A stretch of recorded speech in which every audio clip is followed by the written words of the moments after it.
নবী কাছে বসে বলছে, আপনি শুধু মুখটা লড়াইলাম, খালি একবার বলেন যে আমি কালেমা গ্রহণ করছি। আবু তালেব চতুর্দিকে তাকায়া দেহে, আবু জাইল্লা বসা, আবু লাহাইবা বসা, উদ্বা উতাইবা সব বসে বসে। আল্লাহ রাসূল বুঝতে পারছে যে চাচায়ারা দীক্ষা কালেমা পড়ে না, তাই খুব কাছে গেছে, গিয়া রাসূল চোখ দিয়া পানি ছাড়তেছে আর বলতেছে, চাচা আপনার, আমি বুঝতেছি আপনি এদের দিকে তাকাইয়া কালেমা পড়তেছেন, আপনি শুধু মুখটা আমার কানের মধ্যে লাগাই রাখেন, আপনি টুটটা লড়াইলেই হবে, আমি আল্লাহরে বলবো যে আমার চাচা পড়ছে। কিয়ামতের মাঠে আপনাকে না নিয়ে আমি জান্নাতে যাব না। কি সুযোগটা দিছে দেখছেন?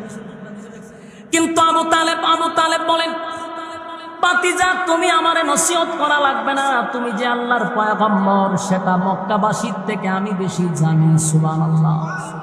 তুমি সত্য নবী এটাও জানি, তোমার কোরআন সত্য, তোমার আল্লাহ সত্য, তুমি রাসূল সত্য, এটা আমি জানি, কিন্তু আমি কালেমা পড়ব না।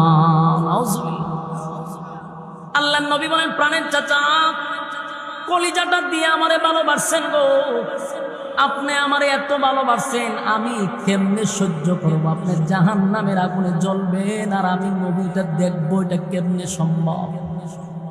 আল্লাহর নবী যখন বারবার বলতেছেন কালেমা পড়ো, আবু তালেব বলে, আমি যাই না শুই না জাহান্নামে যাব, তারপরও কালেমা পড়ব না। নাউজুবিল্লাহ।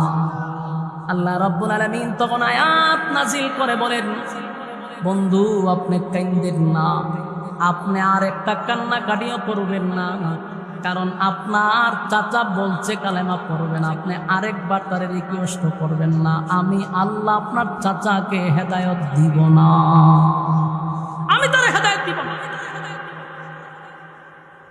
আমি তারে হেদায়েত দিব না, এটা আমি আল্লাহর একক সিদ্ধান্ত। কারণ আপনাকে পাঠাইছি ওয়াজ করবার লাগিয়া, হেদায়েত দিবার লাগি পাঠাইছি না।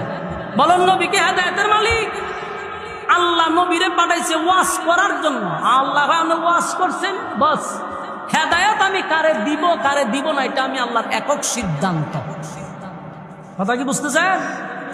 কালেমা পড়লো না, কিন্তু ভালোবাসার কোনো কমতি ছিল না। আমি আপনাদেরকে বলি, আমার যুবক ভাই, মুরব্বী বাবারা, আপনাদের ভিতরে ভালোবাসার কমতি নাই, শুধু সাথে নবীর তরিকাটা রাখেন, আবু বকরের সাথে আপনার হাসর হবে। নবীর তরিকা অনুযায়ী জীবন যাপন করেন, উমরের সাথে হাসর হয়ে যাবে, কারণ ভালোবাসা আপনাদের আছে। শুধু নবীর তরিকা অনেকের মধ্যে নাই, দাড়ি রাখে না, নামাজ পড়ে না, প্রস্রাব করে পানি লয় না, নিজের বিবিরও পর্দায় রাখে না। বলুন এইভাবে কি জান্নাত পাওয়া সম্ভব? খালি স্লোগান দিলেই কথা হয় না। আল্লাহ রাব্বুল আলামিন বলেন, হেদায়েতের একমাত্র